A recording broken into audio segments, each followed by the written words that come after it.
Hello Raider Nation, and welcome to this week's edition of the Red Raider Coaches Show. My name is Brent Johnson, and along with me, as always, is head coach Keith Goss. Coach, how you doing? Doing all right. Doing all right. So that's our famous intro. If Yeah, you haven't figured that out, by the way. Every time. Go back and look at all the shows, and that's the same question and the exact same answer.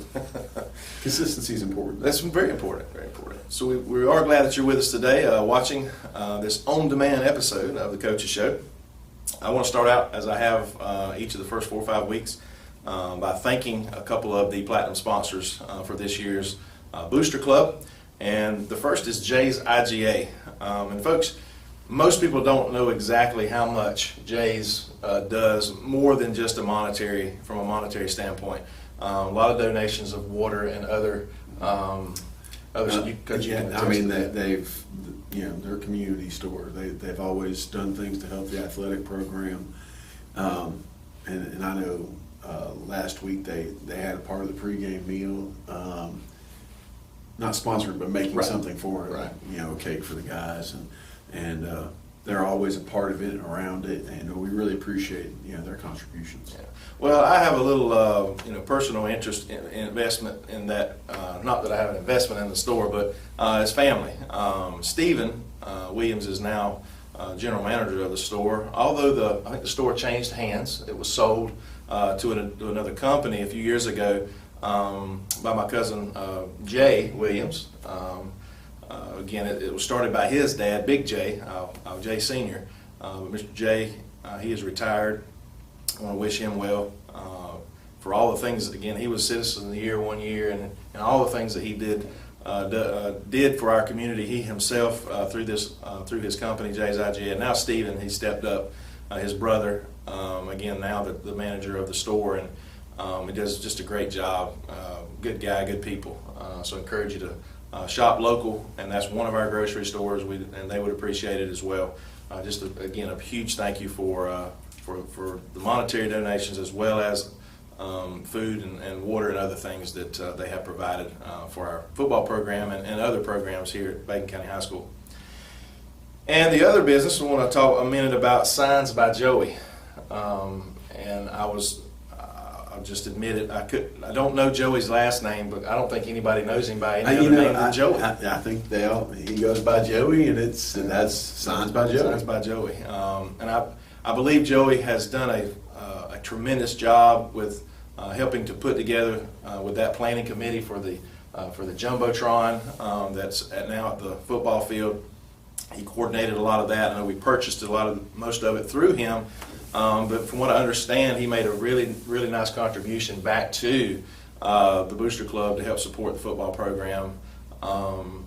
Even though, again, we purchased the sign and materials and software and those types of things through him to have that ability. Yeah, he's got the signage on the bottom of the board, and he's got a big panel down there, and that was part of his contribution to the program and what was going on. So again, I want to thank both of those once again for being a part of the football booster program, and again, a lot of that money raised. All of the money that's raised and put in the football program, believe it or not, when they raise a ton of money, and you hear some whispering and this, that in the community, they spend a lot of money on football. Well, what that does allow, and I'll spend just 10 seconds on this, is that it allows to free up monies in our athletic department for other programs, the smaller programs, that second and third tier type programs that don't have a gate, such as tennis or golf or other, what we would call a minor sport. Any amount of money that can be raised by the football program or any other booster, as far as that goes, for baseball or basketball or softball, it just frees up a little more money in our athletic department to help provide for these other sports. It would be tough without us fundraising what we fundraised to have as many sports as we have. Yeah. And be able to compete in as many sports across the school of our size. So right. it all contributes to the greater good. Well, Coach, let's do what we came to do here. Let's talk a little football. Last week we played host to Jeff Davis, the Yellow Jackets. It opened our region schedule, and we have 4 more games, and we'll talk more about those in a few minutes, but hosted them at home. It's always a big game with Jeff Davis. Being a border county, we have been big rivals with them for as long as I can remember, and way past from when I was born. And it's not just football; it's any sport. So they came over with a pretty good football team, and we've witnessed them get better and better since their coach has been there. Their development of things, and again, tell us a little bit about how that played out. They brought over a team that's, I think, ranked 6th in the state. So far they haven't lost. They have a pretty good senior class. I think they have 5 guys that have offers at this point or being looked at seriously. So they're clicking right now. Yeah. In the game we didn't do some things that would have helped our cause. We had some turnovers on kickoff returns and things of that nature that kind of put us in a hole early, and we're going to keep working to fix those things.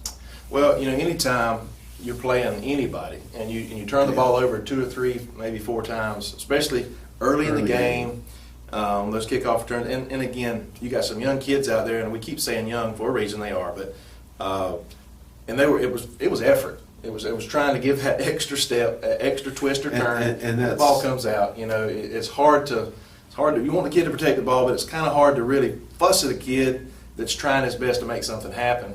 But it is what it is. It is. It's one of those things that obviously you have to protect the football. We've worked on ball security again and again and again. But it's one of those things that a lot of it was effort plays, and our kids were trying to make extra efforts and lost the ball. We just got to continue to work to get better. I was real impressed. We knew they were pretty good coming in. Like you said, they were ranked as 5-0 and that sort of thing.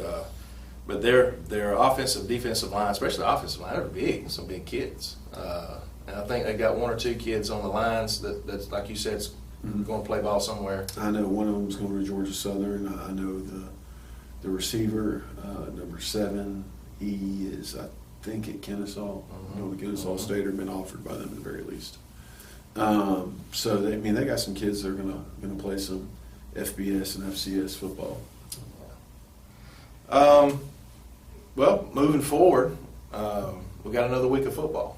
We do this week, and this week we'll be playing host one more time.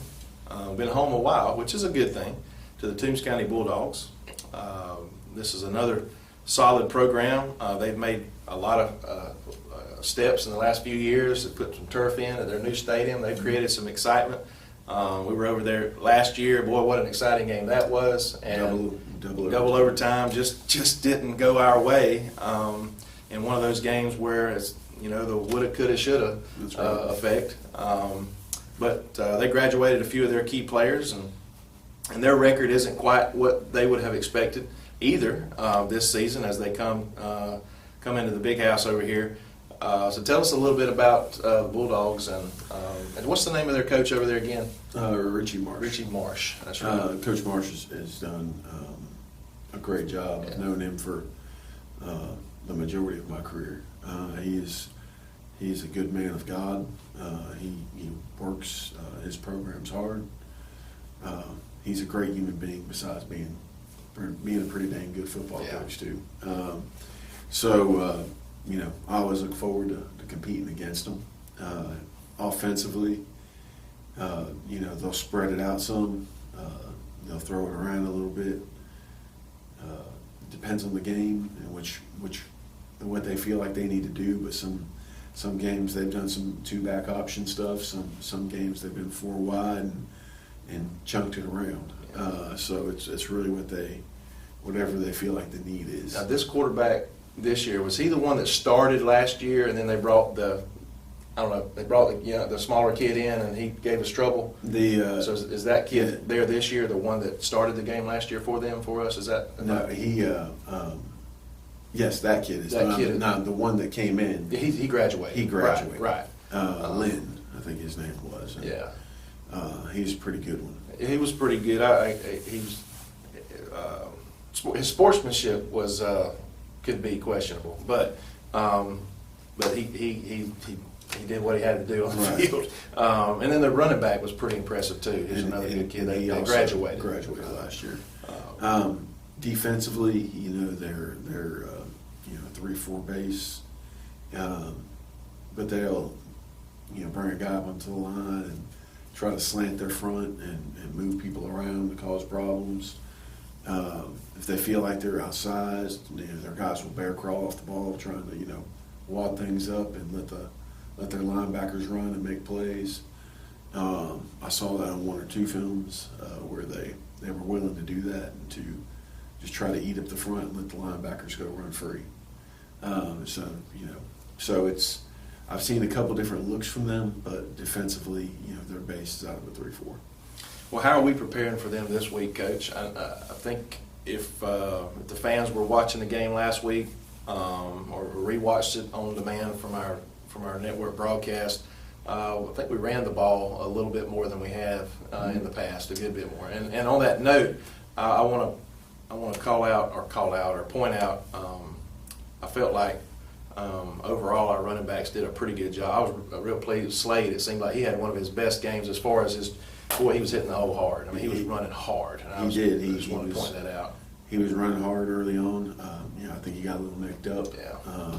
And that's what happens when you're playing both ways sometimes. Right. So he, he's coming on. He's learning where to fit and how to hit the hole and the design of the play and where we need him to hit. And as you're, everybody knows his name and obviously who the young man is. Right. But he's still a sophomore. That's right. And I know we'd love to see senior-type plays out of sophomores, and we will when he's a junior or senior. That's right. He's played. He's played a lot, and he's going to make some plays. He's going to continue to make plays. He's a great young man. Yes. Great in the classroom. Yeah, he's just academic. Yeah. But I will say that he's got one of the best handwritings you'll ever see by a male student in high school. I just want to point that out. But I'm not discouraged by the way, the season's started with him running because he's really learning the position and getting better and better at it. Certainly, I think he came on the last few games of the season last year when we put him in that running back position. And we haven't had him, the whole season. Yes. We've had him banged up a little bit. Yeah. And you kind of see him as sort of the Thunder, and then number 2 as Richardson as the Lightning. Right. Because boy, he's fun to watch, Coach. He's a freshman. Yeah. And he's going to make some big plays. Like I said, there's still a learning curve there. Sure. But should be a real exciting one to watch as the years go on. Yeah. Now, are we going to continue? I kind of cut you off a little bit earlier about when I asked you offensively. Is we're going to still continue to try and run the ball? We're going to do what we feel gives our guys the best chance, and right now that's running the football. Football at the end of the day is about numbers, grass, and angles, and how to create those things and give your kids the best opportunities. I'll always feel that way. So it's kind of being a needy, not greedy mindset. What our kids do best, we need first downs. First downs become touchdowns if you get enough of them in a row. So that's what we're looking for, and the best way to do that fits our personnel scheme. Well, the other night, last week's game, we mentioned some of those turnovers. Our defense was on the field for the majority of the first quarter. It was. And on the defense side of the ball, Coach, how many guys we got playing both ways? At least, there's several. Some. No, I know a lot of them's not going every play both ways, but no, there's not a lot starting both ways, but a lot playing both ways in one form or fashion. Yeah. There's several. I don't even know the number at this point. Well, pretty much everybody backs up on the other side. What I'm getting at is, it seems like on the defensive side of the ball, that's the side you don't rest on. You don't get any rest on defense. So you can get maybe rest in a few positions on the offensive side on occasion, but you cannot rest on defense. And that's what I was getting at, is that these kids are now, because of our numbers, it's obvious they have dropped a little bit here in the last few weeks, month or so, and that's another mental thing that our kids are having to deal with as well. And it is on the coaching standpoint as well, I'm sure. It is, and it's just one more thing we have to prepare for. So we are. Well, Coach, we're at home tomorrow night with the Toombs County Bulldogs, and then we're on the road next weekend. We're going to Swainsboro, Right. And then we're back home For East Lawrence. That'll be senior night. That would be I'm senior assuming. night, and then we have Vidalia at Vidalia. And then the last week of the regular season, we're off. We're off. So we'll kind of sit back and see where we're at and how things go. But we definitely want to encourage you to come out tomorrow night to be a part of the second region matchup against this Bulldog team that we feel like definitely can compete with, and want you there cheering them on. I was pretty pleased with the crowd we had last week versus Jeff Davis. I was glad they brought a good crowd. It's a good gate. That always helps. Yep. So I would anticipate folks coming out tomorrow night. While I'm thinking about it, as we're winding things down here, tomorrow night, our broadcast on the NFHS network, powered by Play on Sports and brought to you by BCTV Red Raider Broadcasting. It will be live tomorrow night, but it will be presented on our AI cameras. And I'm not sure if I've explained to this crowd, to the coaches show yet, exactly what that is. Last year I was able to obtain through grants and simply because of the amount of broadcasting that we do as a program and as a school, we were offered these AI cameras. They're called Pixelots, that literally film the game automatically. And that's football, soccer, anything that happens on the field, we can, sports-wise or anything else, we can video. There's another one in the gym too. There is one. That's correct. I was able to obtain one in the gym. We're talking about $10,000 to $12,000 worth of equipment and installation was free, and I'm very proud of that point because it's going to allow, again, when I can't physically and I have students there physically, we can still get these games out to you that are accustomed to watching online. Now, the downside of that, this Friday specifically, there will be no audio. Well, you'll hear some crowd noise, but there won't be any commentation. But you can still tune in to 104.3 on the radio, and you can maybe play the radio simultaneously.